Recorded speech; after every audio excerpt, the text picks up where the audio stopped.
नमस्कार, आप देख रहे हैं एसपीडी न्यूज। दिन भर की ताज़ा खबरों के लिए अभी सब्सक्राइब करें एसपीडी न्यूज और खबरों में आगे बढ़ने से पहले वीडियो को लाइक जरूर से करें।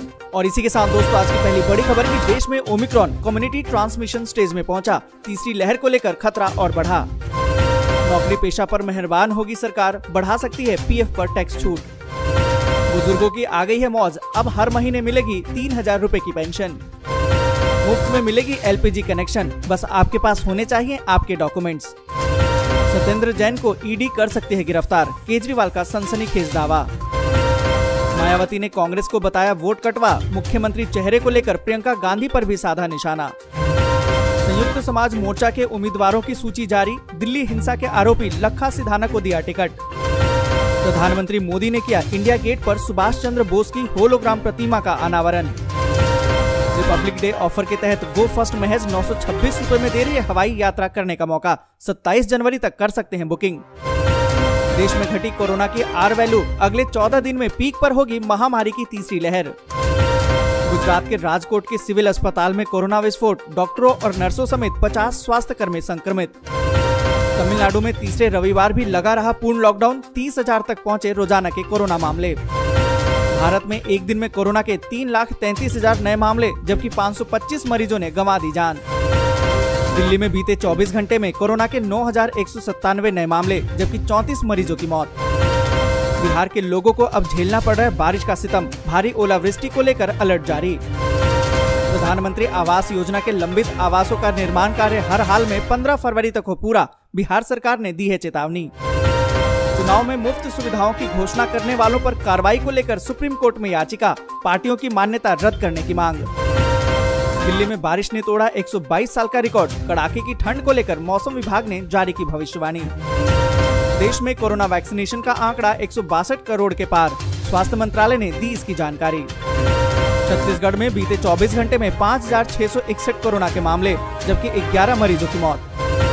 उपराष्ट्रपति M Venkaiah Naidu corona positive, 1 हफ्ते तक आइसोलेशन में रहेंगे। अखिलेश यादव बोले 26 जनवरी को संकल्प उठाएंगे, अमर जवान ज्योति फिर से जलाएंगे। सीएम योगी का सपा पर तंज, जो लोग फ्री बिजली देने की बात कर रहे हैं उन्होंने यूपी को अंधेरे में रखा। अखिलेश यादव का दावा, यूपी चुनाव में 400 सीट जीतेगी सपा। आपको बता दें कि उत्तर प्रदेश, पंजाब, उत्तराखंड, गोवा और मणिपुर में होने वाले विधानसभा चुनाव के लिए चुनावी बिगुल बज चुका है और यूपी विधानसभा चुनाव को 2024 के लिए लोकसभा चुनाव के सेमीफाइनल के रूप में देखा जा रहा है। लिहाजा राज्य में सियासी घमासान जोरों पर है। और इस बीच आपको बता दें कि अखिलेश यादव ने दावा कर दिया है कि यूपी में अगली सरकार समाजवादी पार्टी की बनने जा रही है। उन्होंने दावा किया कि यूपी चुनाव में समाजवादी पार्टी गठबंधन को 400 सीटें मिलेंगी। साथ ही उन्होंने कहा कि राज्य में सरकार बनाने के लिए उन्हें किसी भी पार्टी के समर्थन की जरूरत नहीं होगी। और इसी के साथ अगली बड़ी खबर की सीएम ने जताई ईडी रेड की आशंका। सत्येंद्र जैन ने कहा स्वागत है उनका, जब मर्जी हो आए। आपको बता दें कि विधानसभा चुनाव के मौसम में राजनीतिक दलों का एक दूसरे पर छिटाकशी करने का दौर भी जारी है। दिल्ली के मुख्यमंत्री अरविंद केजरीवाल ने केंद्र की बीजेपी सरकार को निशाने पर लिया है और कहा है कि हमारे मंत्रियों, खास तौर से स्वास्थ्य मंत्री सत्येंद्र जैन के घर ईडी के छापे पड़ने वाली है और उनकी गिरफ्तारी भी हो सकती है। इस बारे में दिल्ली के स्वास्थ्य मंत्री सत्येंद्र जैन ने कहा है कि ईडी का स्वागत है, जब मर्जी हो आए। पिछली बार भी पंजाब में चुनाव था, तभी भी मेरे यहाँ रेड हुआ था। उन्होंने कहा कि कुछ भी नहीं मिला। इससे पहले दिल्ली के सीएम अरविंद केजरीवाल ने प्रेस कॉन्फ्रेंस करके दावा किया कि सूत्रों से पता चला है कि सत्येंद्र जैन पर ईडी की रेड होने वाली है। और इसी के साथ दोस्तों, अगली बड़ी खबर की पीएम मोदी ने किया नेताजी की होलोग्राम प्रतिमा का अनावरण। कहा कि डंके की चोट पर पिछली गलतियों को सुधार रहा है देश।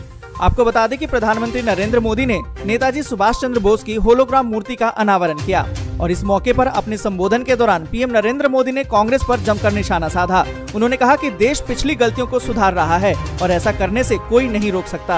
और इसी के साथ अगली बड़ी खबर की स्टेल्थ ओमिक्रॉन ने बजाई खतरे की घंटी, 28 से ज्यादा म्यूटेशन, जाने इसकी बड़ी बातें।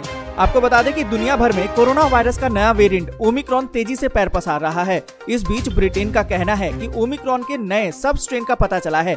इस स्ट्रेन को BA.2 या फिर सब स्ट्रेन या फिर स्टिल्थ ओमिक्रॉन कहा जा रहा है, जो 40 से अधिक देशों में पाया गया है। इसकी खास बात तो ये है कि ये RT-PCR टेस्ट से भी बच सकता है। स्टिल्थ ओमिक्रॉन ने पूरे यूरोप में और तेज लहर की आशंका और पैदा कर दी है। ब्रिटेन और डेनमार्क के अलावा स्वीडन, नॉर्वे और भारत में भी सब स्ट्रेन के मामलों का पता चला है। भारत और फ्रांस के वैज्ञानिकों ने इन सब स्ट्रेन के बारे में चेतावनी दी है।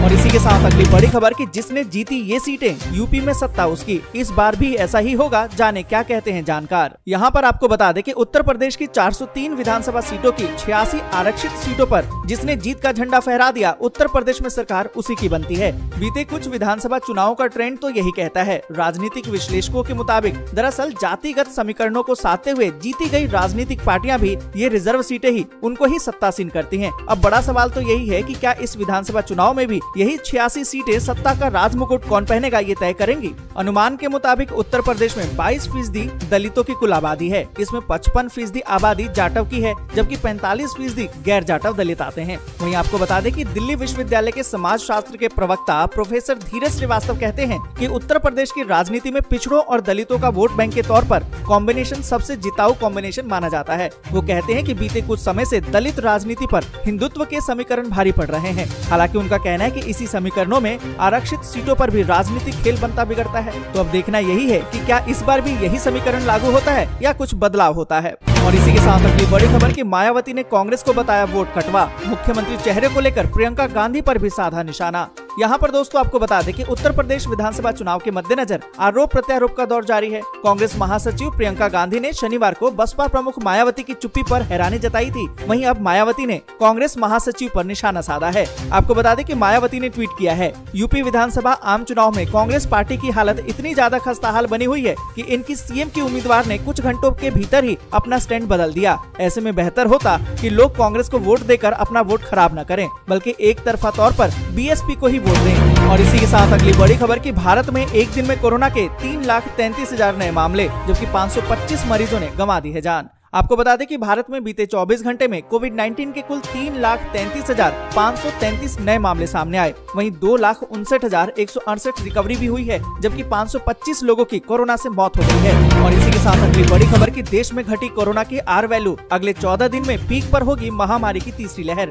यहाँ पर दोस्तों आपको बता दें कि भारत में कोरोना वायरस संक्रमण फैलने की दर बताने वाली आर वैल्यू 14 जनवरी से लेकर 21 जनवरी के बीच कम होकर 1.57 रह गई है और देश में संक्रमण की तीसरी लहर के आगामी पखवाड़े में पहुंचने पर पूरी संभावना जताई जा रही है। भारतीय प्रौद्योगिकी संस्थान यानी कि IIT मद्रास के प्रारंभिक विश्लेषण ने ये जानकारी दी है। आर वैल्यू बताती है कि एक व्यक्ति कितने लोगों को संक्रमित कर सकता है। यदि ये दर 1 से नीचे चली जाती है तो माना तो ये जाता है कि वैश्विक महामारी समाप्त हो गई है। और इसी के साथ अगली बड़ी खबर कि दिल्ली में बारिश ने तोड़ा 122 साल का रिकॉर्ड, कड़ाके की ठंड को लेकर मौसम विभाग ने की ताजा भविष्यवाणी। आपको बता दें कि राष्ट्रीय राजधानी दिल्ली में बारिश के बाद ठंड काफी बढ़ गई है। गलन की वजह से लोग ठिठुरने पर मजबूर हैं। रविवार को भी दिन में धूप नहीं निकली है, लोग घर में ही दुबके रहे। दिल्ली, नोएडा, गाजियाबाद, गुरुग्राम, फरीदाबाद और सोनीपत में भी दिन भर बारिश नहीं हुई, लेकिन बादल छाए रहने से कड़ाके की ठंड बरकरार रही है। इससे पहले शनिवार को भी दिन भर रुक रुक कर बारिश होती रही। बारिश ने हाल बेहाल कर रखा है, पर आपको बता दें कि दिल्ली में 122 साल के बाद रिकॉर्ड दर्ज हुआ है। आपको बता दें कि मौसम विभाग के अनुसार सोमवार यानी कि 24 जनवरी को कोल्ड डे रहेगा, यानी कड़ाके की सर्दी रहेगी। गलन की वजह से लोग ठिठुरते नजर आएंगे। वहीं 25 जनवरी से 27 जनवरी तक कहीं मध्यम स्तर का तो कहीं किसी इलाके में घना कोहरा रहेगा। 28 से 29 जनवरी तक कोहरा लोगों को परेशान करेगा। दोस्तों आज के लिए बस यहीं तक। वीडियो आपको अच्छी लगी हो तो लाइक और शेयर जरूर कर दें। अगर अभी तक आपने चैनल को सब्सक्राइब नहीं किया है तो सब्सक्राइब जरूर से